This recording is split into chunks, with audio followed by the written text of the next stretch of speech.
Alright, this is Picohan on the North American server, and this is the Tier 7 Japanese destroyer, the Shiratsuyu. The map is Shards, it is Domination, it is a Tier 7 game, and shoutouts to Nord in the Atlanta and Mofton in the Nelson.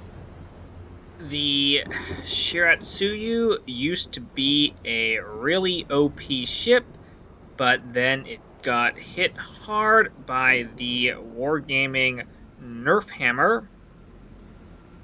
This ship used to be able to mount torpedo reload booster and smokescreen at the same time, which basically made it like a mini Asashio without the 20-kilometer deep water torps. Now, just like the Kagero and the Yugumo, you have to choose between the TRB and the smoke, and so of course it's not nearly as OP as it used to be. Really, at this point, I think this ship should go in the main line below the Kagero, because it's much more similar to the Kagero than the Akatsuki.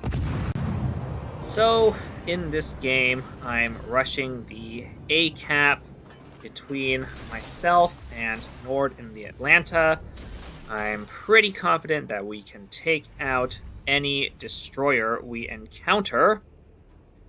Unfortunately, the Mitsuki is one of the few ships that can outspot me in this game, so I send some torps and I get into a kiting position for when Nord inevitably radars. Fortunately, I don't really have to do anything because the Mitsuki runs into my torps and gets taken out. That's seal number 1. Now, the observant ones might notice that I'm running smoke instead of TRB, even though TRB is widely considered the correct choice in the Shiratsuyu. I'm not going to disagree with that. I think that on average, you will probably do more damage with TRB given the same player skill, but I also think that TRB introduces more variance, i.e. you might have a higher average, but your good games will be better and your bad games will be worse. I think that the smoke build gives you more consistency because it can help get you out of bad situations, etc. And I just prefer playing that way. That being said, I think this replay shows how you can still do well with this old school, quote-unquote boring, IJN torpedo boat build. Now, I actually messed up on this set of torps.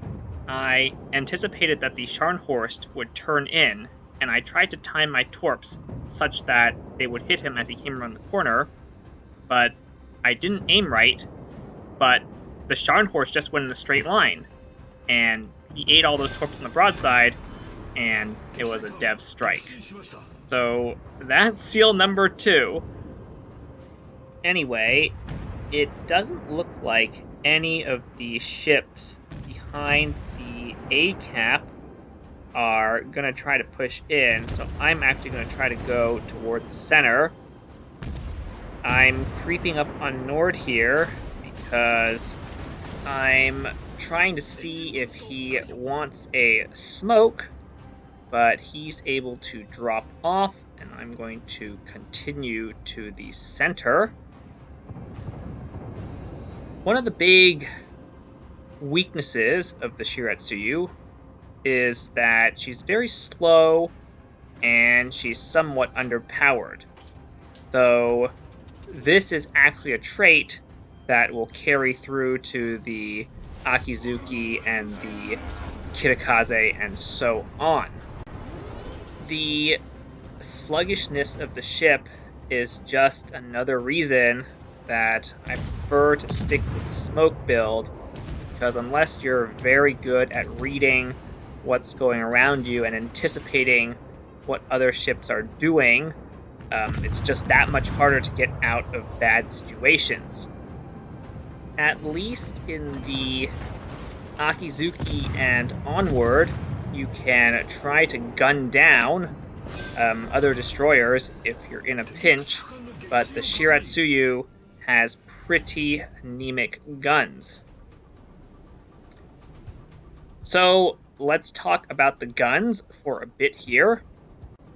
The Akatsuki, which is the other Tier 7 Japanese destroyer, has actually pretty serviceable guns, to the point that I think it's more of a hybrid destroyer than a pure torpedo boat.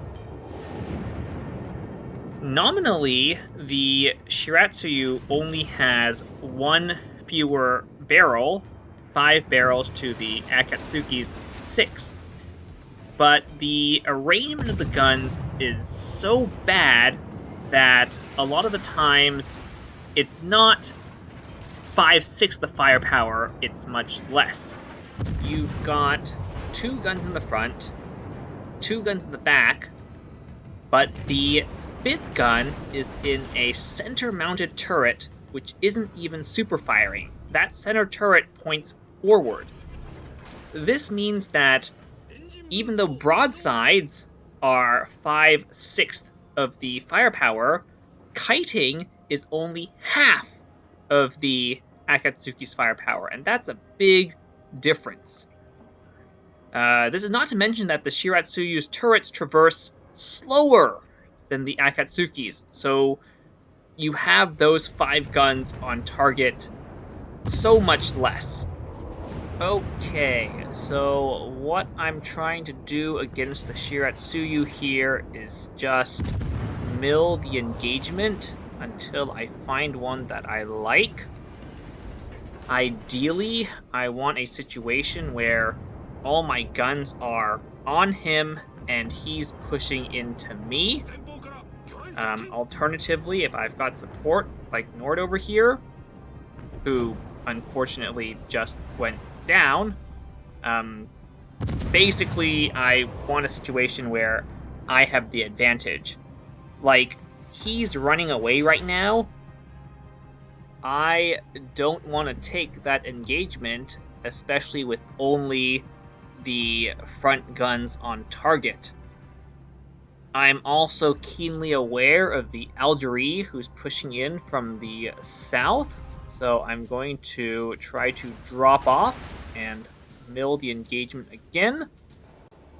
But since the Shiratsuyu shows himself again, and I'm starting to kite, and all the guns are coming on target, I decide to start firing, and Moftin finishes him off.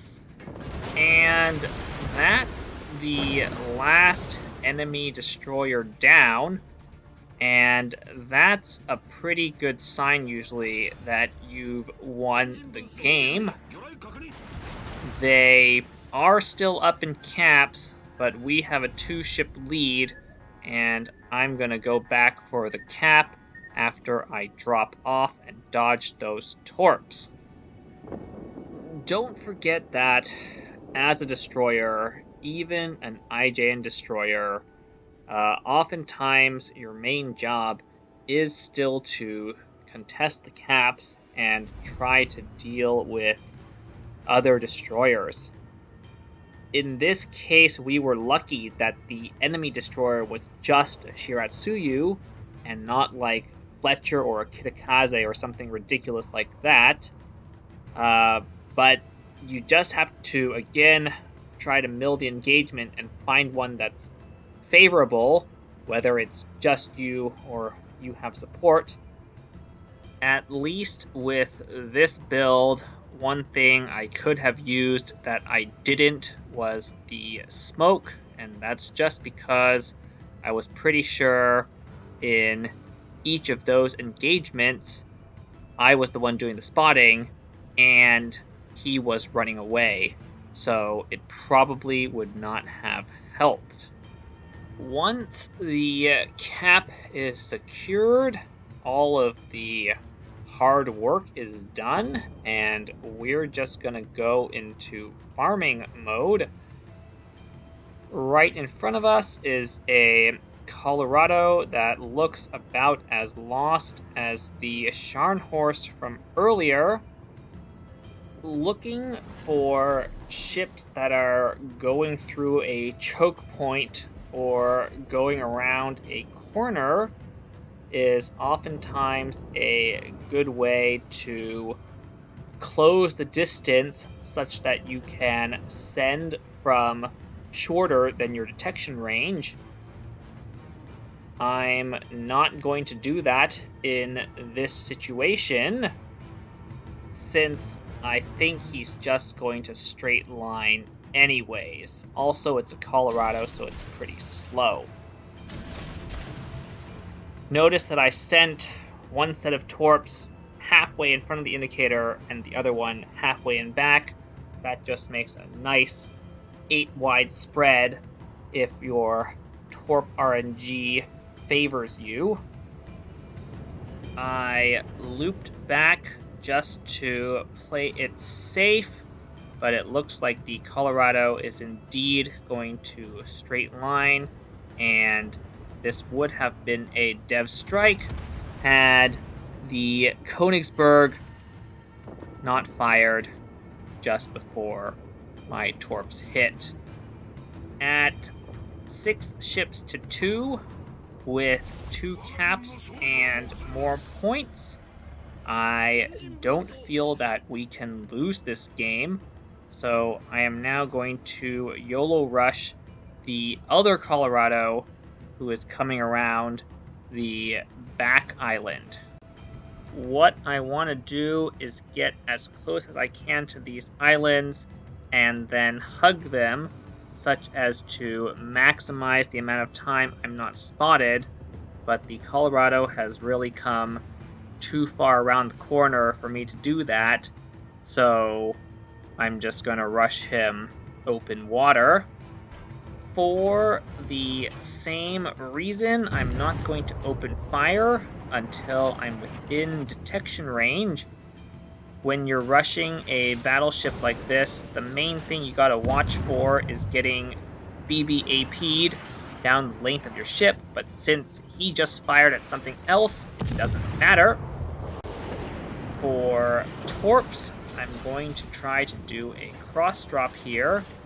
So put one set toward his bow that he has to angle against, and put the rest into his side. In this case, that was unnecessary because he died from the first set. And with that, it's pretty much the end of the game.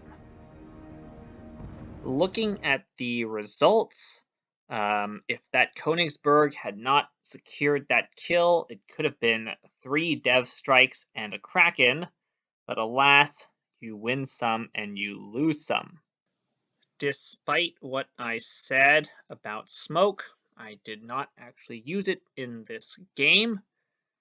Again, the smoke is just there to moderate the worst case scenarios, but does so at the expense of your best case scenarios, which is like landing a lot of torps in a 16 torp spread. Like I said, TRB is widely considered to be the correct build, but you can still do fine with this boring build. On that note, this is the end of this replay, so have a nice day.